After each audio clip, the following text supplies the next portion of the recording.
E eu vou mostrar para você que o fundo de clareamento, quando você entende fundo de clareamento, você consegue tanto faturar mais, botar sua agenda, como diminuir algumas despesas. Né? Nossa, Felipe, como assim? Primeira coisa, a gente tem que entender o que é fundo de clareamento. O que é para você fundo de clareamento? Né? Pensa um pouquinho e eu vou dizer para você o que realmente é o fundo de clareamento. Fundo de clareamento é residual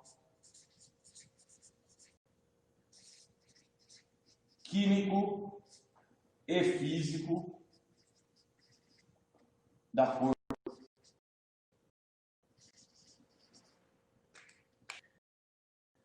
Basicamente, fundo de clareamento é residual de cor. Então, quando a gente clareia o cabelo, sobra um residual de cor. Né? O clareamento ele é o quê? Ele é a degradação do pigmento natural do cabelo, ou mesmo do pigmento artificial que está no cabelo. Conforme a gente vai clareando, vai sobrando um residual de cor ali. Isso é o fundo de clareamento. Né? Mas o que é residual químico e físico da cor, Felipe? É o seguinte, o residual químico é o quê? É o pigmento mesmo. Então você vai clareando e muitas vezes o que acontece é que a gente não consegue clarear 100%. Então vai sobrar um pouquinho de pigmento ali, seja ele natural, seja ele o pigmento da coloração que tinha nesse cabelo. Tá? E o físico? O físico ele é um pouquinho mais difícil de compreender. Eu vou explicar rapidamente, mas basta você entender que existe esse residual físico. O residual físico da cor é o seguinte: a matéria, né, tudo que a gente vê nós não vemos de verdade. O que a gente vê é a reflexão da luz naquela coisa. Então, se eu estou olhando essa caneta vermelha aqui, o que eu estou vendo? Eu estou vendo a luz que está batendo aqui, reflete a cor vermelha, essa luz entra nos nossos olhos, o nosso cérebro interpreta aquilo como vermelho. Tá? E esse residual físico da cor, o que é? Mesmo que a gente consiga clarear completamente, que a gente consiga eliminar completamente o pigmento do cabelo, pode ainda restar um residual físico, ou seja, não é mais o pigmento, mas o cabelo mesmo, que acaba, é como se ele tivesse memorizado um pouco da reflexão de onda anterior, e aí ele tem também isso daí. Então, assim, por mais que a gente clareie, a gente ainda pode ter ali um residual físico da cor. Né? Então, não é tão simples assim. Por isso que, por exemplo, tem cabelo que naturalmente é mais difícil de clarear. Ele vai sobrar um fundo de clareamento mais intenso. Tá? Então, vamos que vamos. Olha só que interessante, é nisso que eu quero entrar agora. E a Jane Freitas falou, em alguns cabelos o fundo de clareamento me engana. Olha a abertura com o descolorante, está perfeito. Na hora que eu retiro, pronto, está lá a cor indesejada. Então, você sabe por que isso acontece? Porque, eu sei que geralmente a gente aprende nos cursos, né, aquela tabelinha de fundo de clareamento.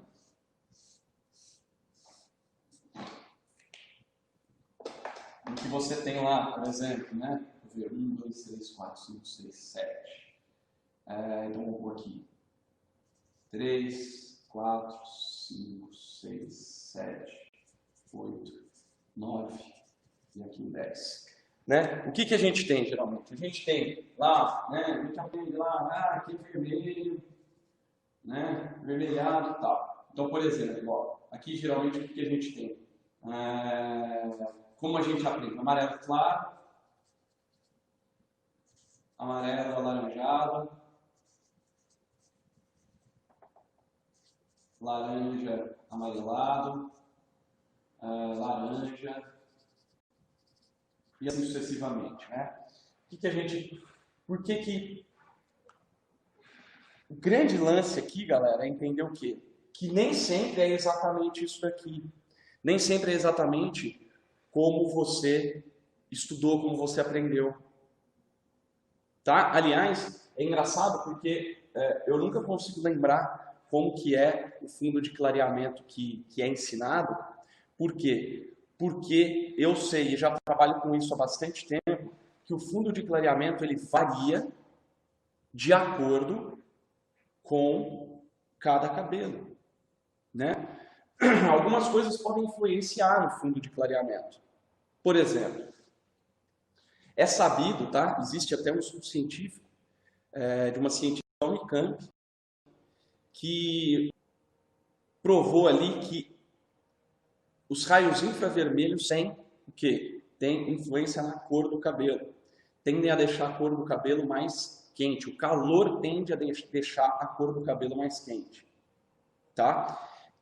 Então, se você pega no Brasil, geralmente, por que a gente tem aqui mais...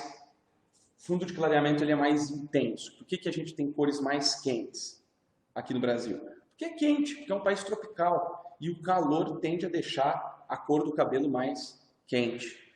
Tá? Olha só que interessante. Se fundo de clareamento fosse sempre a mesma coisa em qualquer cabelo, a gente não sentiria essa dificuldade. A gente não teria isso de que no Brasil os cabelos são mais quentes.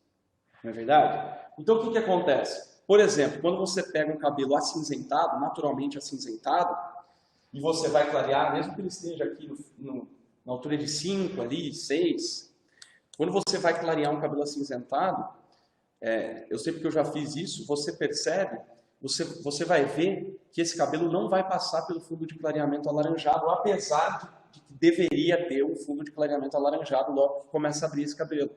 Só que ele é acinzentado, então não necessariamente ele vai passar pelo alaranjado. E tem muito cabelo que você pega e clareia, e ele está lá, claríssimo, e ainda tem residual amarelado. Por que isso acontece? Porque o fundo de clareamento ele é variável, ele vai variar de acordo com a genética, né? Então, é claro, tem pessoas que têm na genética um cabelo mais escuro, um cabelo mais quente, ou um cabelo com uma cor mais fria.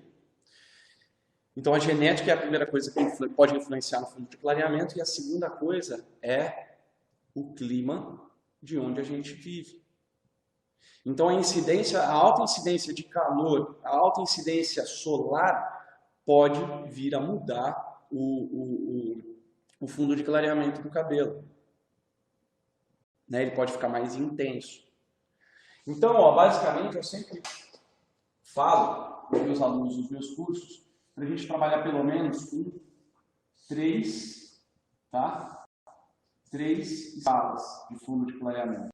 Pelo menos, só para a gente ter uma ideia. Mas o que a gente precisa entender é que muitas vezes você vai ter, por exemplo, né? E teve até uma aluna minha uma vez que falou: eu aprendi que enquanto tiver amarelo é porque não chegou no fundo de clareamento 10 ou 9.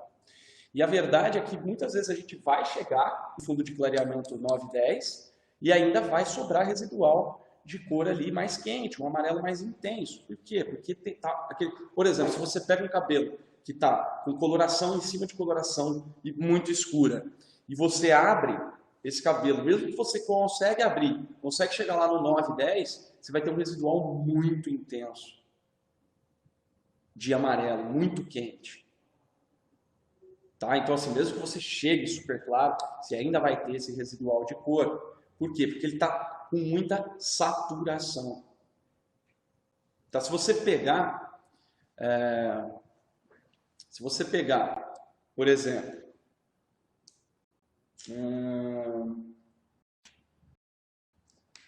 a saturação, galera, é o seguinte, ó. Se você pegar uma tinta, olha só que interessante, você pegar uma tinta guache, tá? Você pega uma tinta guache lá preta, beleza? Você tem uma certa saturação de cor ali. O que é saturação? É a concentração de pigmento que tem naquela tinta. Tá? Tô falando do guache porque é mais fácil imaginar. E aí depois a gente vai transplantar isso para o cabelo. Então você pega uma tinta guache preta. E aí, quando a gente vai clarear o cabelo, quando você quer clarear essa tinta guache, você faz o quê? Você começa a misturar branco. Né? Você começa a diluir essa tinta preta no branco. Ela vai passar pelo cinza, vai até um cinza clarinho. e a quantidade de branco que você tem que colocar é muito. Por quê? Porque você precisa diluir o preto a ponto dele quase sumir, né? Então, o que eu quero dizer com isso é o que? Ele fica menos saturado. Você pode também dessaturar o guache preto com água. Então, se você põe uma gota de guache num copão de água, ele vai ficar, né, bem diluído. Quando a gente trabalha com loiro, então aqui do 8 para cima, né, 8, 9, 10, o que acontece? A gente tem uma baixa saturação, menor saturação de pigmento. Quando a gente tem uma baixa saturação de pigmento, tudo fica mais fácil, na verdade. Fica mais fácil a gente combater esse fundo de clareamento.